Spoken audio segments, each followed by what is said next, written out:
Bienvenue dans le Financier, votre rendez-vous économique quotidien. Voici les titres que nous développerons dans ce journal. 2018 a été une année globalement positive pour le développement des startups africaines. 458 d'entre elles ont pu mobiliser 725,6 millions de dollars. Le sous-sol ouest-africain a plus de potentiel que n'importe quel autre dans le monde, de quoi susciter la convoitise de grands groupes miniers. Gros plan à suivre. Et puis nous ferons le point sur l'évolution des marchés boursiers du continent.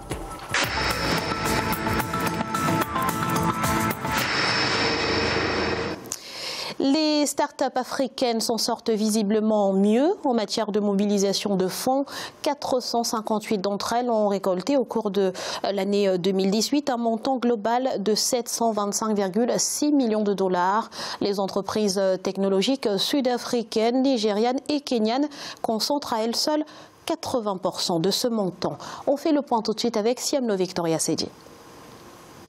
Selon un récent rapport de la plateforme WeTracker, 458 startups africaines ont mobilisé au cours de l'année 2018 725,6 millions de dollars de financement. L'Afrique du Sud, le Nigeria et le Kenya concentrent à eux seuls 80% de ces fonds levés. On voit qu'aujourd'hui, l'Afrique n'a pas encore atteint même 1 milliard de dollars. L'offre de fonds disponibles pour les startups est très inférieure à la demande parce que l'écosystème des startups est assez nouveau. Une startup, c'est une entreprise qui part de rien au plan financier, mais avec une puissante idée entrepreneuriale. Donc, son financement est un pari risqué. Les startups nigérianes leaders en 2018 ont effectué 136 transactions, rétrogradant l'Afrique du Sud, première en 2017, avec 107 transactions réalisées en 2018. Le Kenya, troisième du classement, a totalisé 73 transactions. Tous ces pays anglo-saxons sont à la pointe des innovations financières. Il faut accélérer la réglementation financière pour qu'elle puisse permettre l'effectivité du capital risque. Et on crée un marché du financement privé de ces entreprises. Des fois, c'est des business angel funds. Et ici, il n'y en a pas du tout. En 2017, 124 startups africaines avaient levé 560 millions de dollars d'investissement en capital. La production énergétique hors réseau, les fintech et le e-commerce avaient raflé à eux seuls 61% de ces investissements. En 2018, c'est la fintech qui l'a emporté. 195 milliards de dirhams, c'est le montant des investissements publics prévus pour l'année 2019 au Maroc. Plus concrètement, 51% de l'enveloppe sera dédiée aux établissements et entreprises publiques.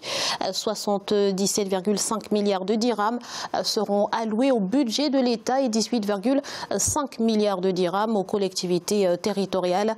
Notons que le Royaume n'avait atteint qu'un taux d'exécution de 60% en 2017. Pour ce qui est des investissements publics portés par les établissements et entreprises publiques. Les grands groupes internationaux lorgnent les mines africaines, du Mali à la Côte d'Ivoire en passant par le Burkina Faso. Le sous-sol ouest-africain suscite particulièrement la convoitise avec une capacité de production de 8 à 9 millions d'onces d'or par an. Les précisions de Siamlo Victoria Sedi. Le sous-sol ouest-africain attire de plus en plus d'investisseurs. Désormais, les sociétés minières canadiennes sont très présentes sur les sites aurifères. Avec une moyenne de 8 à 9 millions d'onces d'or produites annuellement, l'Afrique de l'Ouest se rapproche des 12 millions produites en Amérique du Nord.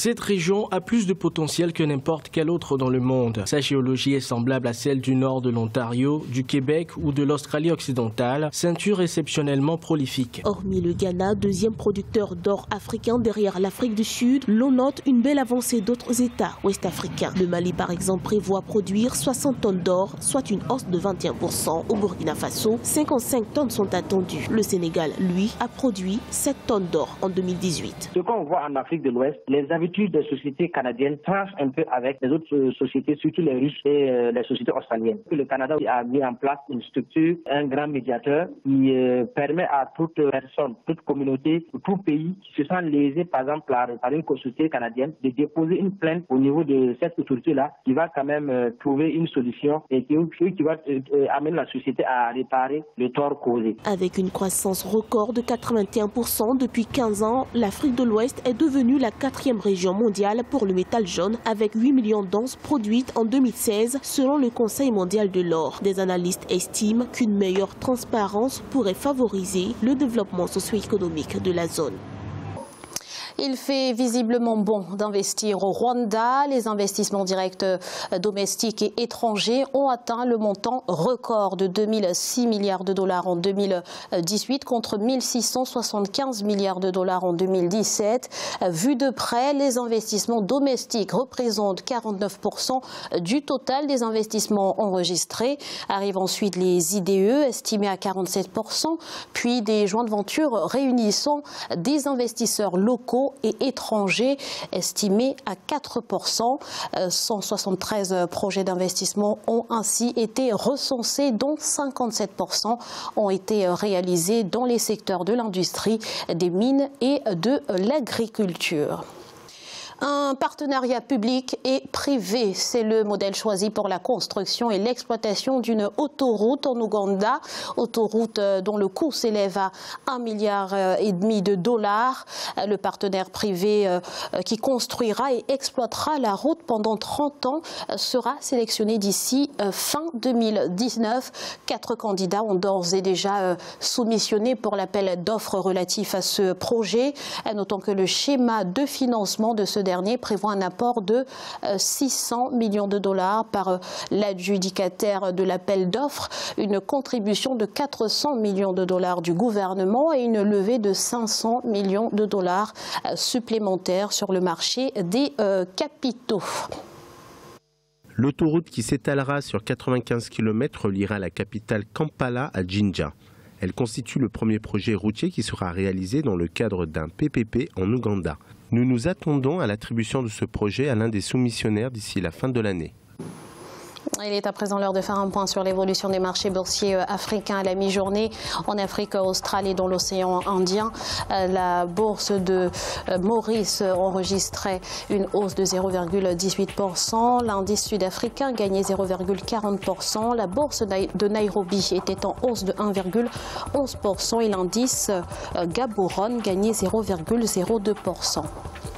En Afrique de l'Ouest et centrale, la BRVM d'Abidjan perdait 1,13%, du rouge également au Nigeria avec une baisse de 1,20%. L'indice ghanéen, quant à lui, enregistrait une baisse de 0,02%. En Afrique du Nord, la bourse du Maroc gagnait 0,02%, l'indice égyptien gagnait 0,45% et la bourse de Tunis était en baisse de 0,59%.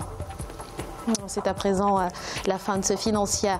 Nous vous remercions pour votre fidélité. On se retrouve très vite pour un nouveau rendez-vous de l'économie sur Africa 24.